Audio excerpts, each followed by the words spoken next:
Hello and welcome to another intensivecarehotline.com live stream.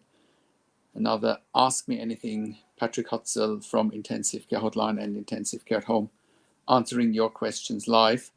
Thank you so much for coming on to the show. And thank you so much for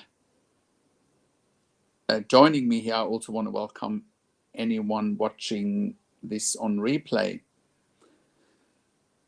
So before we go into today's question, just quickly, what makes me qualified to answer questions for families in intensive care?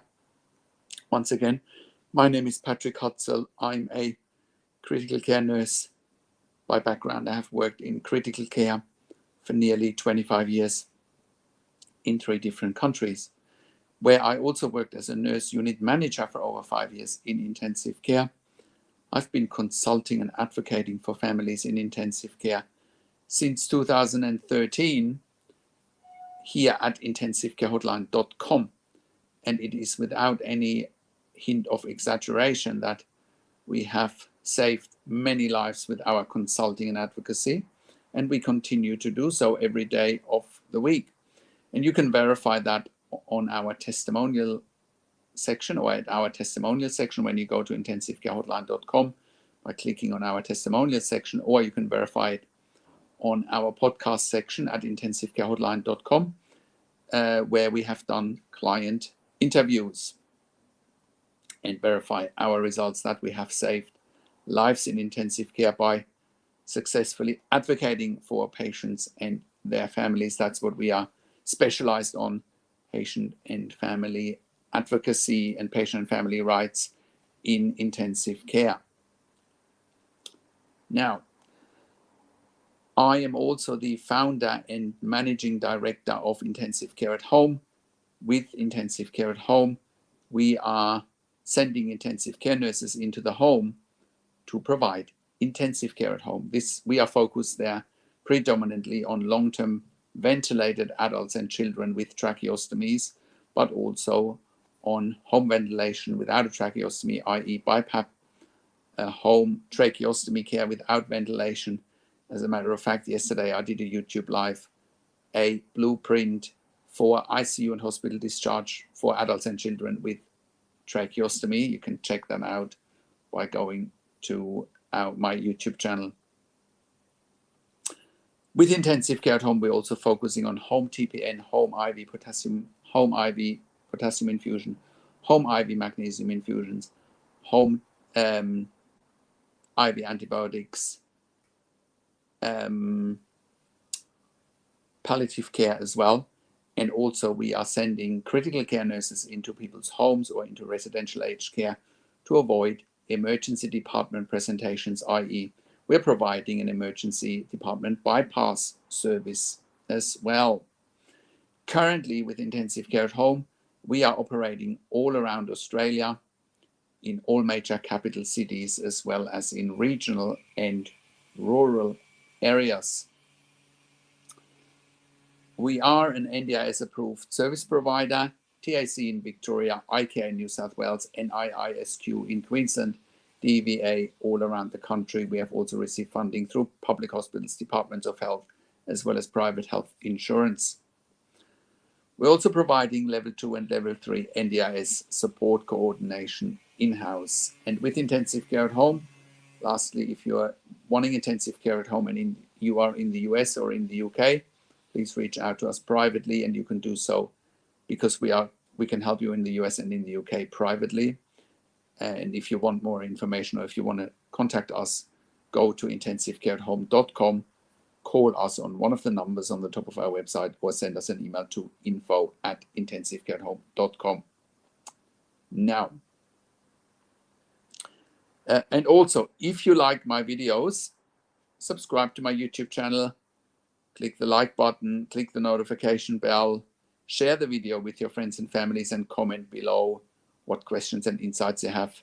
But you're more than welcome to post your questions here now, or join me live on the show. And you can talk to me here live on the show by clicking on the StreamYard link that I'm just posting into the chat pad. Okay, without further ado, let's look at some questions. First question is from Samantha, who says, "Hi Patrick, my brother is in ICU. I have limited visitation rights and I have limited feedback from the doctors. What should I do?" Well, that's a great question, Samantha. Well, first off, if you have limited visitation rights for a family member, the ICU is probably living in the last century, right? Why can't they let you in? What is it they have to hide, right? What is it they have to hide if you can't visit them? You know, I assume you have a good relationship with your brother. You know, what is it that you can't see? Most ICU that I worked at, or I worked in, there was a 24-hour unlimited visitation policy. You know, it's in the research that family attendance, family presence helps with recovery. There's enough research out there. So,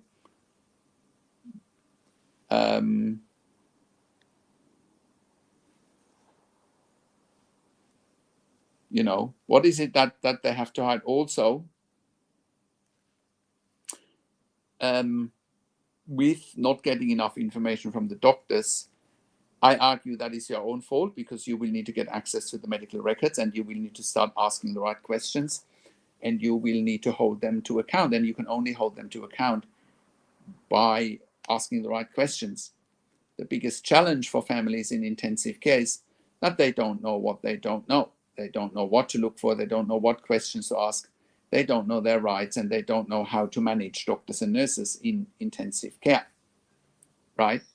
So, and also, you know, people are watching these videos and they say, oh, it's great, and, you know, yes, this guy's right and whatnot.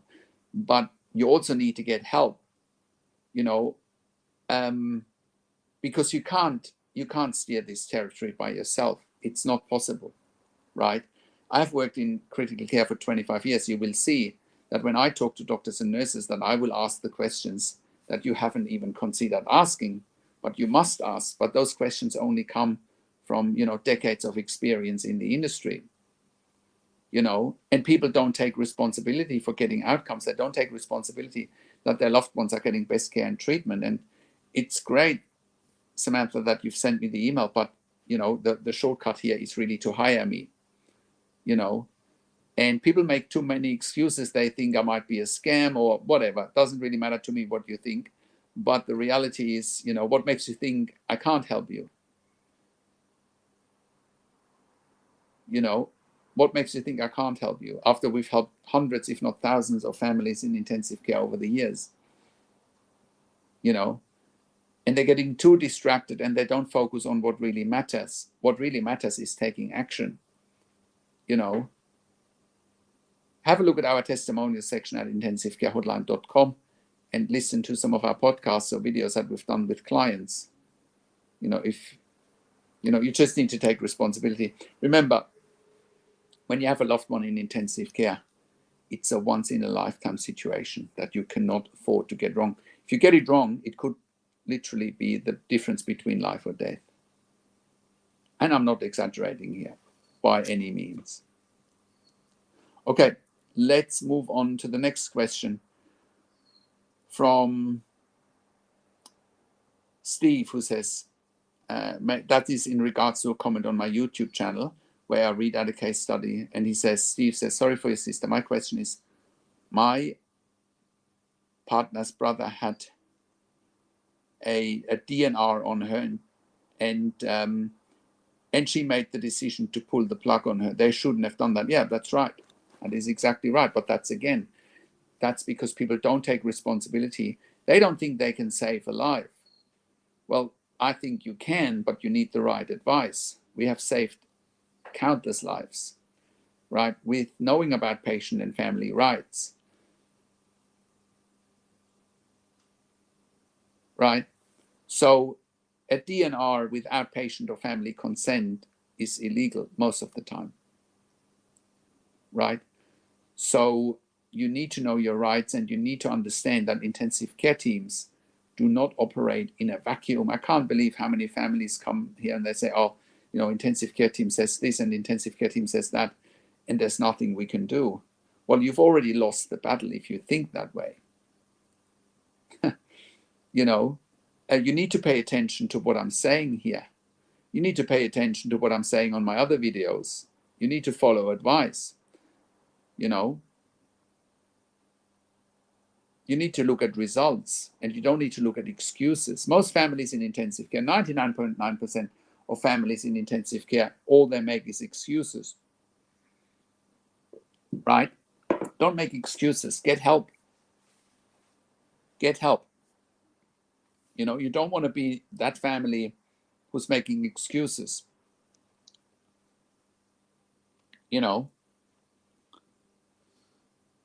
Hi, James. If you have questions, just type them into the chat pad or connect with me on the StreamYard link and talk to me here live on the show.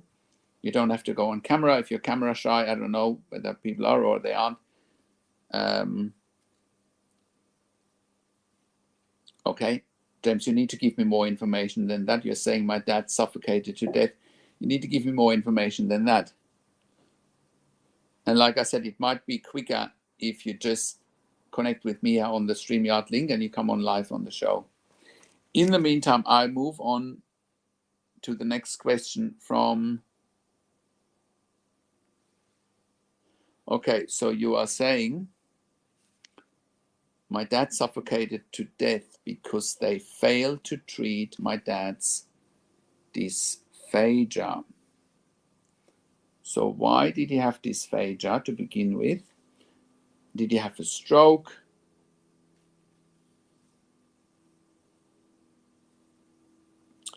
Proper treatment could have been PEG, but could have also been a nasogastric tube. Could have also been a nasogastric tube.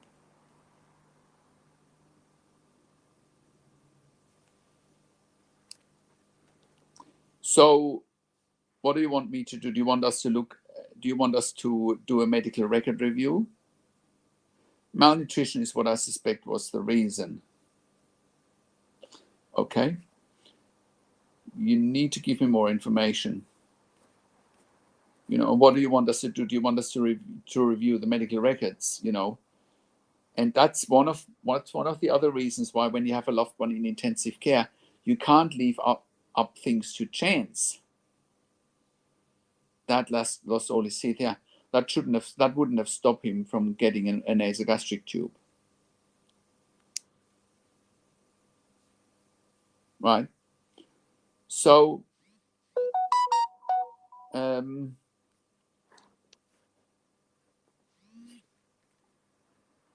about 4 years ago, so he wasn't getting enough proteins. Okay. All right. So what do you want me to do? Look at the medical records. It's 4 years ago. it'll be difficult for me to speculate.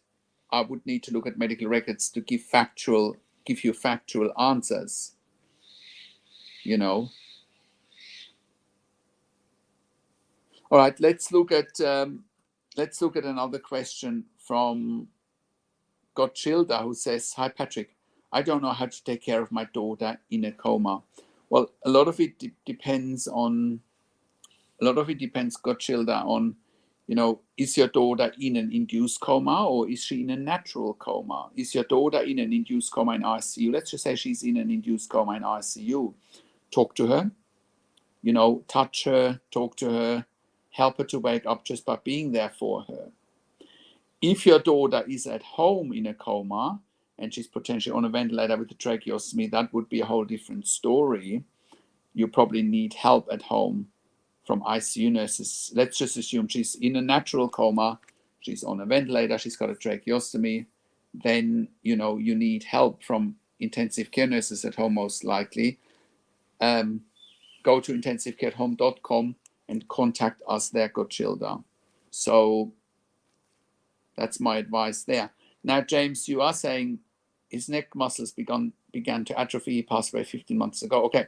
So what would you like me to do with that information?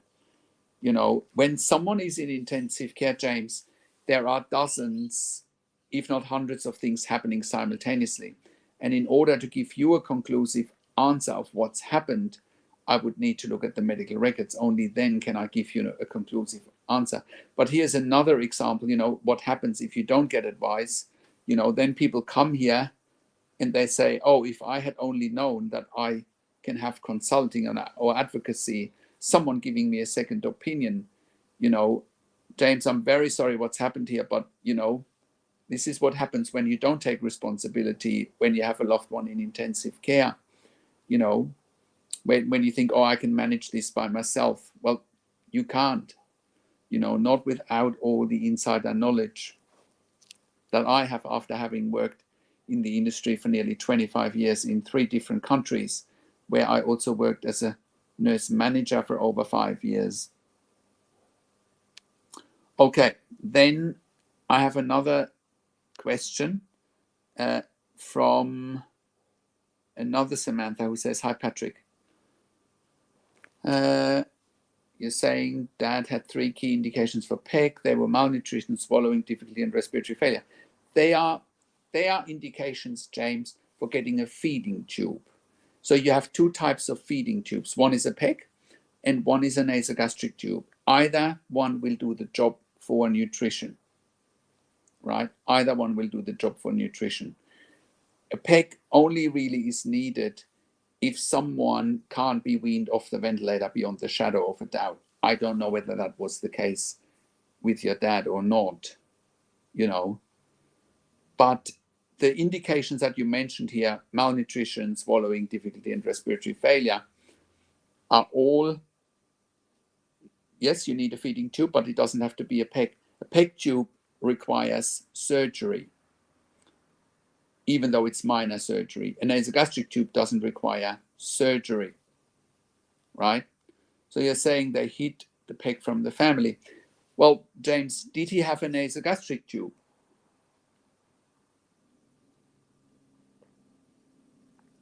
Did your dad have a nasogastric tube while he was in that position, in that situation?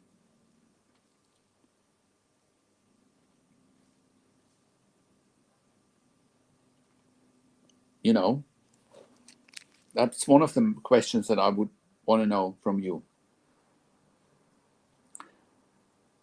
They had a nasogastric tube in, but they only wanted to give Dad a 5-day trial. Yeah, again, it's another sign that you didn't do your research at the time. You know, it's the only way I can help you here, James, is by reviewing the medical records. You know, that's the only way I can help you here. You know, I move on to the next question. I encourage you, James, to reach out to me, and we can review medical records. I encourage you to reach out to me after this call. Send me an email to support@intensivecarehotline.com, and then I can guide you how we can do a medical record review. I'll move on now to questions that have loved ones in intensive care now. So they're not going to be in the situation that you are in, where by not taking action, this is what's happened. I'll move on now.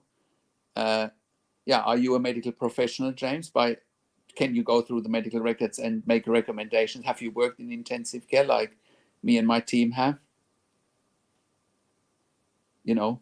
Can you find out what's happened from the medical records without having all the insider knowledge? Anyway, I'll move on to the next question. Okay, so you went to medical school. Okay. All right. So then how can I help you here? If you went to medical school, how can I help you?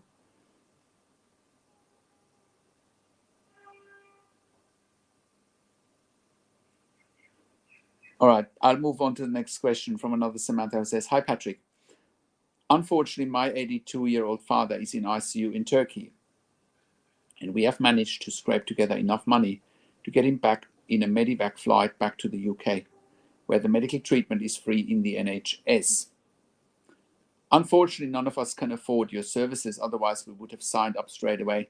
My father couldn't get medical insurance at his age, as he had already had a stroke, a bleed on the brain which resulted in surgery, and he was intubated. He then went on to make a full recovery and has been living a healthy lifestyle in Turkey. This episode was 4 years ago. This time around, he fell over and had chest pains and found out his arteries for 70% and 90% were blocked. So he went in for a routine surgery on the 90% one and had an ischemic stroke. So he was put in intensive care where he got a chest infection. He came off the intubation but couldn't sustain sufficient breathing because he still had the chest infection. So they put him back on. I presume you meant they put him back on the ventilator. This was devastating because we spoke to him, and despite being confused, and he still knew our names and asked what was happening to him. So he's now on a stronger antibiotic, and we will get the test results tomorrow or Monday. Turkey is extremely strict when it comes to allowing visitations in the ICU, and I have had to fight to see him just for 20 minutes a day. It's inhumane in my view, as I believe in the power of touch, prayer, and words of encouragement. My father is a strong, fit man who recovered fully before, so he has every chance he could do it again. Is that right? From Samantha. Samantha, if your dad's been 82 and he's been living a healthy lifestyle, and and he survived the ICU stays previously, you should not give up hope. And I agree with you that if visitation is strict, you should be pushing for more visitation. Like I said before, if people can't visit, what is it that ICUs have to hide? I'm all for maintaining a good day and night rhythm in ICU in terms of, not waking up your family member overnight, but I still would, would want to be there overnight. And even if you're sleeping next to your dad's bed, I get that, So it is certainly concerning that his arteries were blocked. So when you say he had a routine OP or routine surgery, did he have a stent put in, like in an angioplasty, or did he have coronary artery bypass surgery or CABG, where they would have done a coronary artery bypass graft to bypass the blocked artery? So which one did he have? And now he's got a chest infection. I'm not surprised. A lot of patients after chest pain and arteries are blocked, that's no surprise he's got a chest infection. And it's also no surprise that he's got an ischemic stroke, because obviously he has the blockages, and the clots might have traveled or might have formed somewhere else as well. So what are the next steps here? Well, find out if he had cardiac surgery, CABG, coronary artery bypass graft, like open heart surgery, or if they unblock the arteries by doing a stent with an angioplasty during an angiogram. So once his heart is more stable, the next step is to wake him up, and he probably needs to be more awake to be weaned off the ventilator. He might also be on inotropes or on vasopressors or potentially vasodilators as part of the open heart surgery or the stenting, right? And also, if he had open heart surgery, he would have been on a bypass machine, also known as ECMO, for a number of hours, and that is also making it more likely for your dad to end up with a chest infection, you know. And then he came off the intubation but couldn't sustain sufficient breathing, so they put him back on it. Yeah, sure. So again, I could be wrong here. I do believe he had open heart surgery. He might have been extubated and then he got back on the intubation because he wasn't ready potentially to have the ventilator removed. Finding the right antibiotics will also help. You know, it will help to, cure the chest infection, and that will help getting him off the ventilator as well. So, but, for a situation like this, just to illustrate once again, he needs a cardiologist, and he would have had a cardiologist to refer him to a cardiac surgeon if he had open heart surgery, right? If he had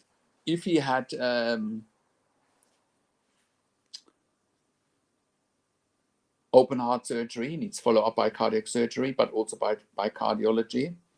If he had a cardiac stent to unblock the blockages, he needs cardiology input, he needs respiratory input because of the chest infection, and he needs neurology input because of the stroke, right?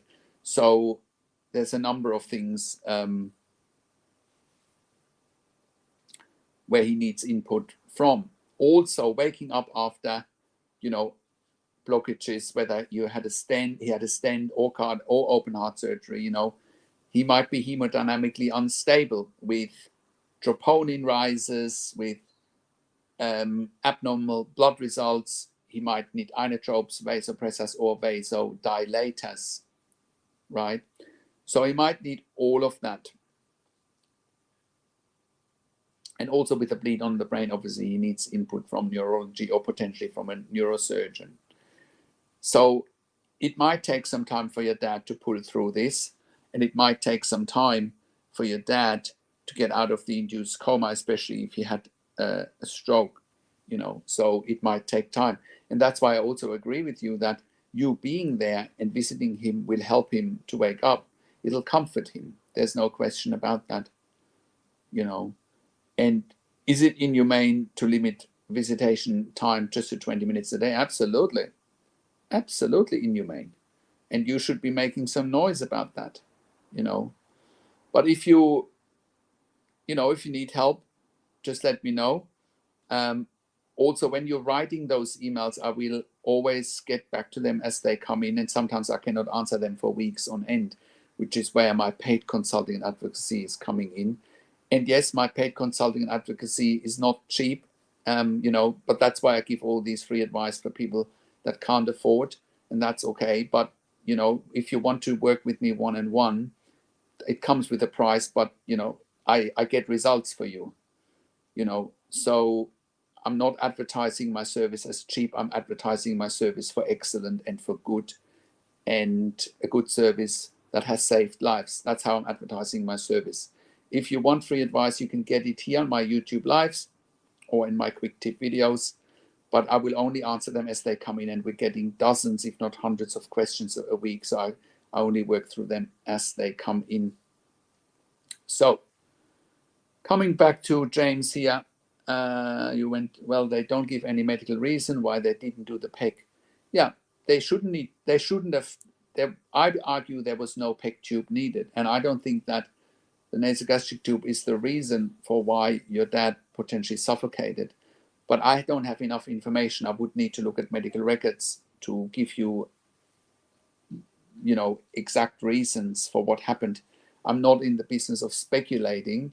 I'm in the business of getting results for families in intensive care and making, the right assumptions. Then you're also saying your dad was conscious, awake, and communicating with family. They should have asked Dad whether he wanted a PEG or not. Dad wanted to leave. He didn't even have a DNR order. Yeah, and neither should he have had a DNR order.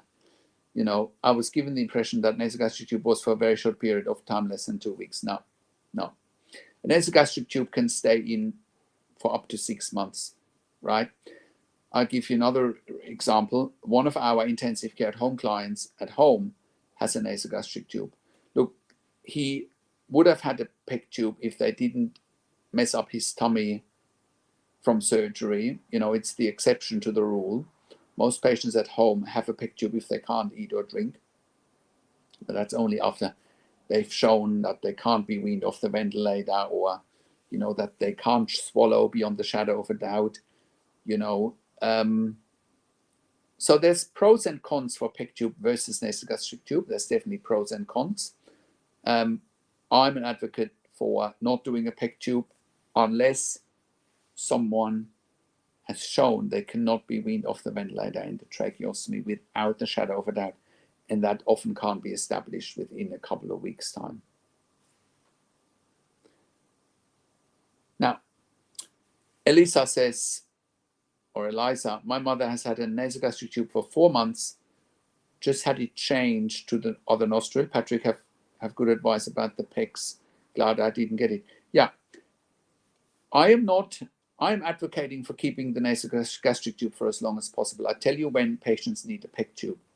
They need a PEG tube for situations like, God forbid, they have high spinal injuries, C1, C2, C3. That's when someone needs a PEG. PEG tubes are needed for patients with cerebral palsy if they can't eat and drink, if they are ventilator dependent, if they have a tracheostomy.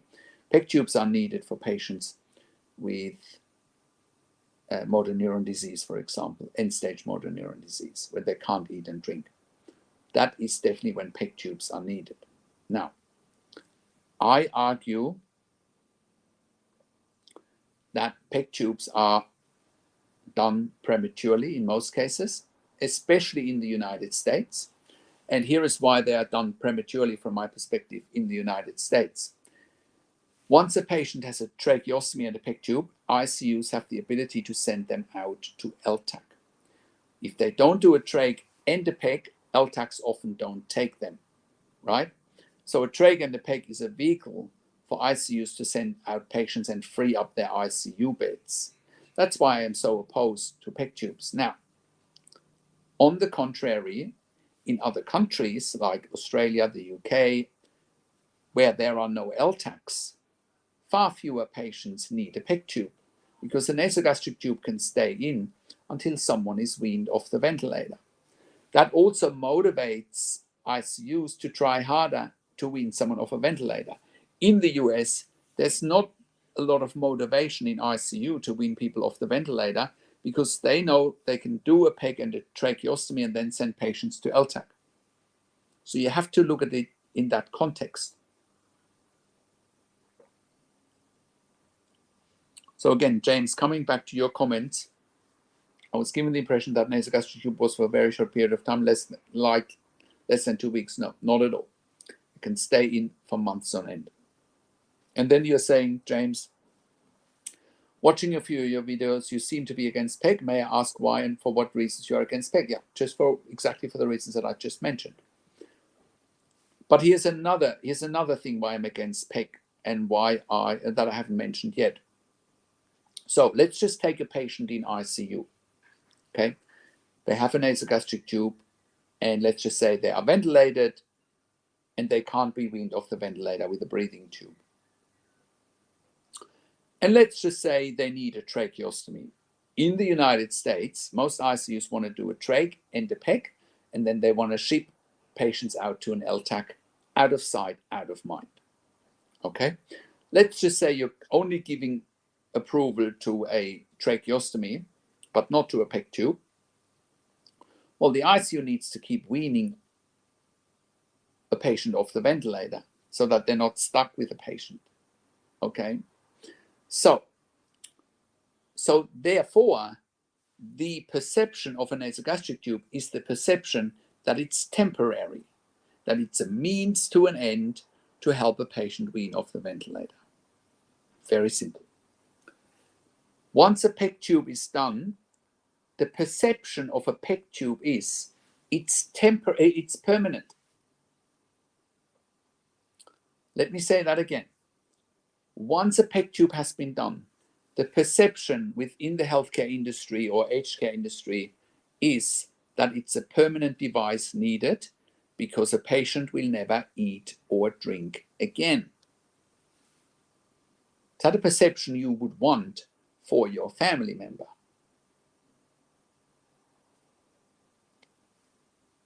It's not the perception that I would want for my family member. It almost eliminates for ICUs to keep trying. I argue that nursing homes are full of people with PEG tubes. Makes it very easy for nursing home staff to not do manual work to feed patients, to feed their residents manually. Think about that. Is that what we want as a society? So I hope that explains why I'm so against the PEG tube for the wrong patient, not for the right patient. The PEG tube is a wonderful thing for the right patient, but it is not the majority of patients. It's a small minority of patients. So James, you're asking why were they only want to give a 5-day trial? Well, probably because they wanted to send your dad out. And that's probably why. Again, the biggest challenge for families in intensive care is that they don't know what they don't know. They don't know what to look for. They don't know what questions to ask. They don't know their rights, and they don't know how to manage doctors and nurses in intensive care. And that's why most families are failing. You know, they don't know what to do. They don't know what questions to ask. They don't know that they have choice and control if they exercise it. So why they were just wanting to give a 5-day trial of nasogastric tube and wanting to yank it out because they wanted to do a PEG. There's no need to take out a nasogastric tube. There's absolutely no need. If you've been to medical school, you would know that. So you're saying dad needed long-term feeding assistance, so that is why I was thinking PEG would have been appropriate. How do you know he needed long-term feeding assistance? Is that what they were trying to talk you into it?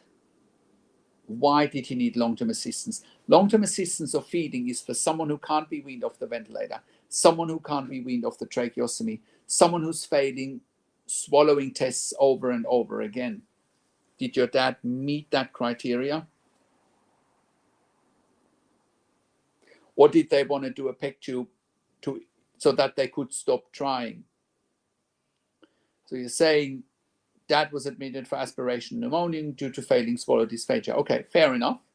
Fair enough. But what were there any signs he would not recuperate his swallowing? Were there any signs of that? Dad resolved his pneumonia and successfully extubated. I told them we would like to take the nasogastric tube out when it was safe to do so. Sure. All right. Genghis Khan says, my parent went to ER on January the 16th. They lied. They said they keep him 48 hours, then kept him 28 days.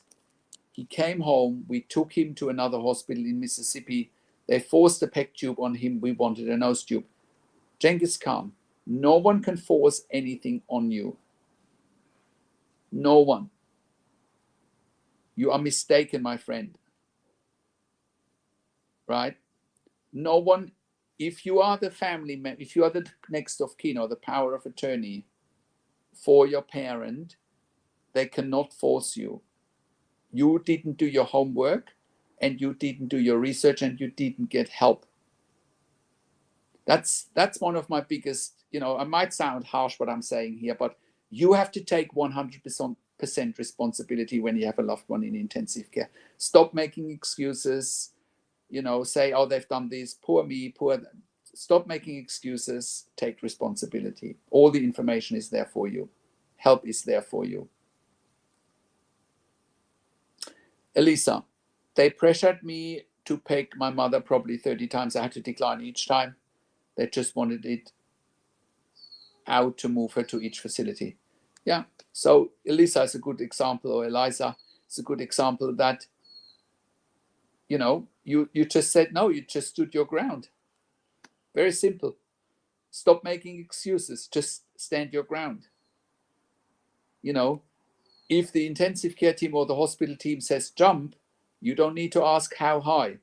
You cannot control other people, but you are 100% in control of how you react. Very simple. James, you're saying they mismanaged your dad's dysphagia. They left him to suffocate to death. They let dad continue to aspirate and suffocate to death. Yeah, I couldn't tell you whether that was the case or not without looking at the medical records. Elisa, you're saying, yeah, right. You are a good example here to keep standing your ground. Thank you for showing leadership and giving a good example here. It is within your control. And if you believe it's not within your control, then you have to have a good look hard at yourself, not at others. Genghis Khan, he got better. They say he could not eat or he died. He died on March the 4th. They said it was COVID-19. They kept him 5 hours dead there. We did tell them to do the nose tube. They wouldn't do it. Well, once again, that is your own fault, Genghis Khan. Sorry to be so blunt, but it's just the reality. We've never had a client declining PEG tube that just declined, and that's the end of that. No one can force you. Nobody. So please, for anyone watching this, just take responsibility. Get help. Take responsibility. Don't come here and say, oh, poor me, poor that. Just take responsibility. Felicia, when do they know enough brain fluid has been drained out of my lover? Has a clot stopping fluid to drain, so he has a shunt. Good question. So, Felicia, tell me more. Has he had a traumatic brain injury? Can you tell me more? Why is he having a shunt? And is he having a shunt out in the open, like an EVD drain, like an extraventricular drain? Or is he having an internal shunt? Please tell me more, then I can guide you. So he didn't have a traumatic brain injury. Does he have an EVD, like an extraventricular drain? That's one question. Are they measuring ICP, intracranial pressures, also known as brain pressures? Are they measuring that? If you can answer that questions, then I can guide you to the right answer, but I need to know more information. Eliza says, it can stay within 6 months and you can get a new spare therapist to teach them to swallow if the one you have doesn't work for you. You tell them what they do, they work for you. Yeah, absolutely. Absolutely. One thing is for sure, if you don't ask, you don't get. That is for sure. Dads, James, you're saying dads and G-tube in as long as it was safe to take it out. It's always safe to take out a nasogastric tube, assuming someone can swallow, eat, and drink. Right? The speech therapist, yeah, I thought that was the case. Felicia, he was admitted with a cough found out. He has pneumonia, high blood pressure, internal shunt. Okay. All right. So what they will try, okay, in a situation like that, Felicia, let me ask you this. Is he intubated and in an induced coma? Is he intubated and in an induced coma? That's one of the first questions here. Or is he awake?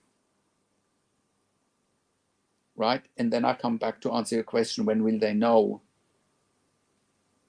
if he's drained enough brain fluids? So then, James, you're saying they wanted to take the nasogastric tube out after 5-day trials. I also suspect they insulin poisoned dad, because in the medical record after 5-day trial, it says he was hypoglycemic. Okay, again, we would need to look at the medical records. Yeah, his brain pressure is about 10. Okay, great. So now we are talking. So they can measure his brain pressure. Okay, good. So here is the secret about draining brain fluid. So brain fluid number one is called CSF, cerebral spinal fluid, right? So really, it's not a case of how much are you draining, it's a case of what is the ICP like, the intracranial pressure.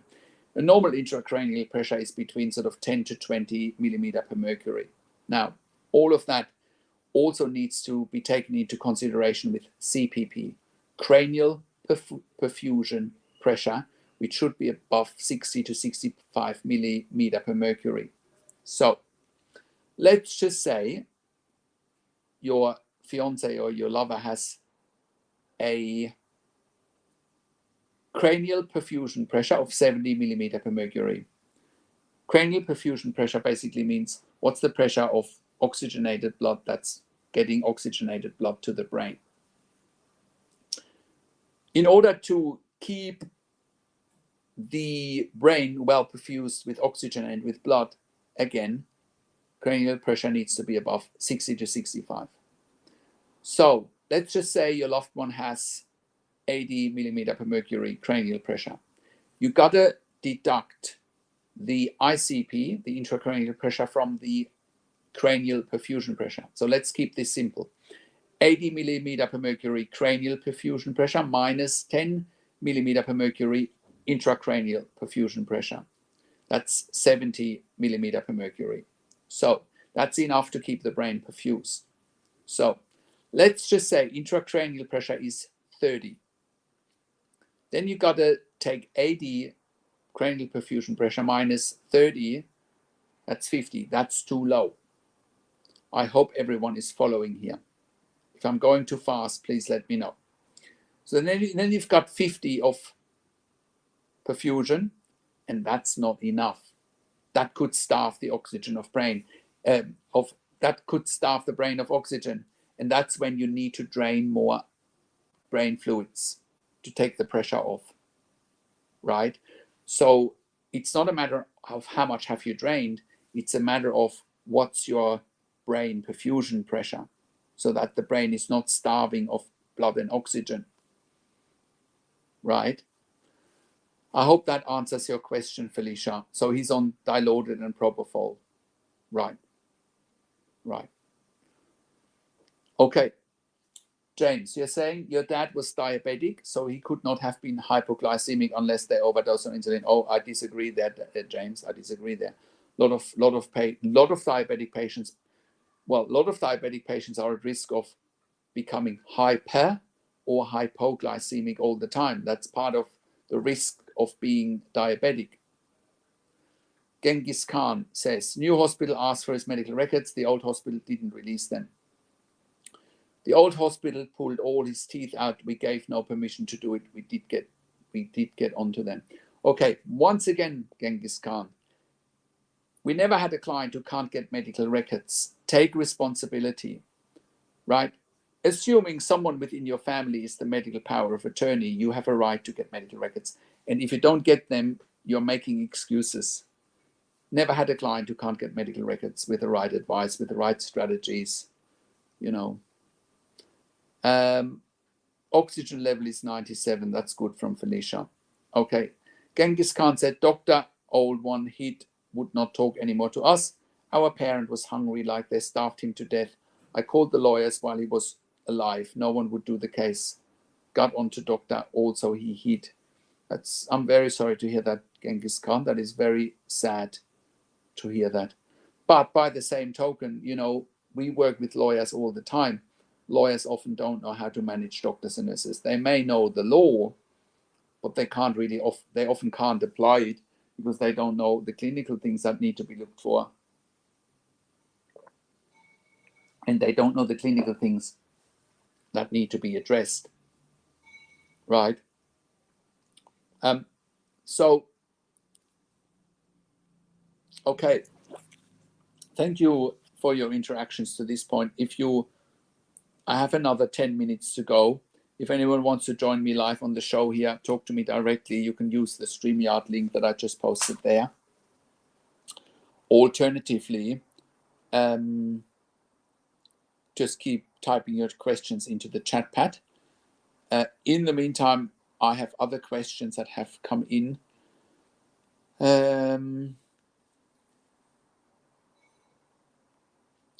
Question from Grace, who says, "Hi Patrik, my daughter is being taken off life support. How can I stop it?" Well, once again, you can stop it. Once again, we have never had a client that couldn't stop it unless they couldn't follow our advice, right?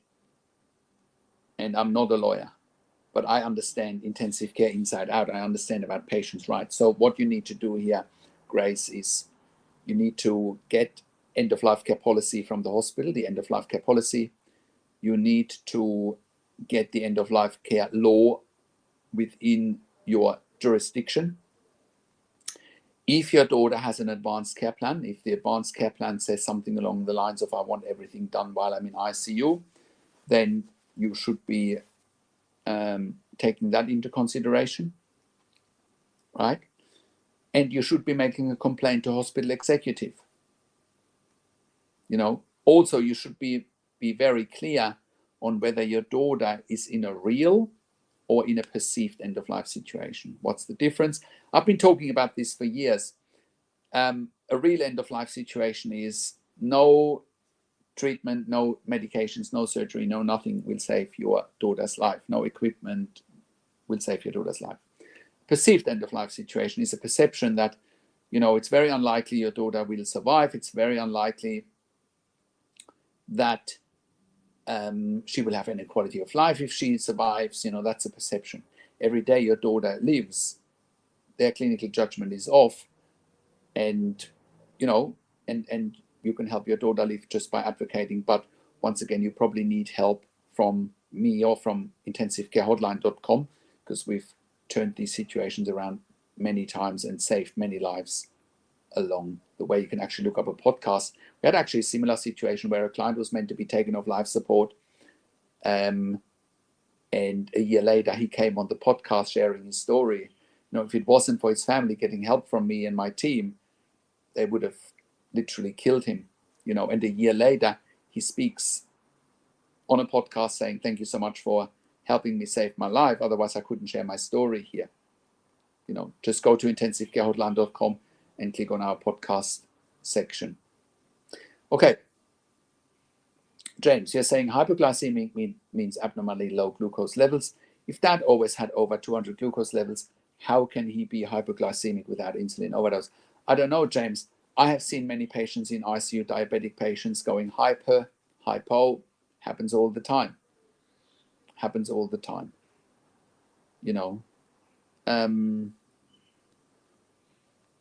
That's all I can say. Maybe something was wrong with his pancreas. I don't know. I wouldn't know without looking at the medical records. Okay. Let's look at the next question from Kay. Kay says, "Hi Patrik. My 69-year-old mother was already a patient in the hospital and was found by a nurse unresponsive in cardiac arrest. The MRI is showing no damage, nor is the EEG. She has been having the jerking moves and is on a few seizure medications as well as sedation. I would definitely like some input from you, as I feel I'm not getting the best advice from the doctors." Sure. So you got to wait and see for a few days. You have not shared how long your mum, or how long ago the cardiac arrest was. But if the MRI is showing no damage and the EEG is showing no damage either, you should be very optimistic that your mum has had good CPR and that she will wake up in due course. Now, keep in mind, sometimes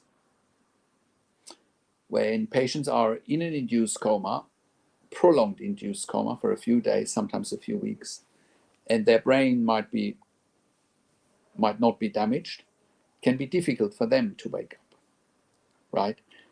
critical illness, after all, is critical illness, and it can take time for someone to wake up after a critical illness, right? So, James, you're saying this hospital just absolutely had no informed consent, meaning they never discussed all the feeding tube options, their advantages and disadvantages. Well, the question is, did you ask? You know, did you even know there was disadvantages and advantages? You know, again, it comes back to taking responsibility. You can't just assume, you know, I mean, you can't just assume. You have to do your own research. You have to take responsibility. They seem to think we were born with feeding tube knowledge. You may think that, but at the end of the day, it's up to the individual to start asking the right questions. That's really up to the individual who, you know, adults should take full responsibility for whatever happens to them, good or bad. That's right. You don't know what you don't know. That's right. You don't know what you don't know. That's why you need help. You know. Okay, well, I really appreciate all your engagement here and your questions, Elisa or Eliza. You said it's worth having someone look at your medical records that knows the language. Unfortunately, so much damage was done to my mother at the LTAC. I have a lawyer. Patrick, you look at your records. And then James, you're saying dad should never have suffocated death. I agree with you. He should have never taken harm. You know, hospitals are not there to harm. Absolutely not. Do they do harm? Yes, unfortunately they do. You know, unfortunately they do. You know, it's very sad what's happening here. And, you know, I might sound harsh when I'm saying take responsibility, but look at what happens if you don't. You know, you just have to look at the outcomes. You know, you can't take things personally. You just need to take responsibility. And this is why I'm pursuing a wrongful death suit. Yeah, sure. You should. You know, nothing's stopping you from that. Okay. Well, thank you once again for all your interactions. I need to wrap this up here. I'm doing those YouTube lives usually once a week. This week I could do them twice a week. I'll be back again Sunday, 10:30 a.m. Melbourne, Sydney time, which is Saturday night, 8:30 p.m. Eastern Standard Time. It's 5:30 p.m. Pacific time. It is 0:30 or half an hour after midnight. 1:30 a.m. in the UK on Sunday. If you have other questions, you can join me there. In the meantime, reach out to intensivecarehotline.com, call us on one of the numbers on the top of our website, or send an email to support@intensivecarehotline.com. We also have a membership for families of critically ill patients in intensive care, where you have access to me and my team 24 hours a day in the membership area and via email, and we answer all questions intensive care related there. And you can become a member at intensivecarehotline.com by clicking on the membership link or by going to intensivecaresupport.org directly. I also offer one-on-one consulting and advocacy over the phone, Skype, Zoom, WhatsApp, whichever medium works best for you. I also represent you in family meetings with intensive care teams. I make sure you have a strategy, because 99.9% of families, when they have a loved one in intensive care, have no strategy whatsoever. It's becoming crystal clear here with some of the comments. You know, you need to have a strategy, you need help, and you need to take responsibility for the outcomes. I talk to doctors and nurses directly, of course, as part of my one-on-one consulting and advocacy, and you will see that the dynamics will change in your favor once I start talking to them. It's as simple as that.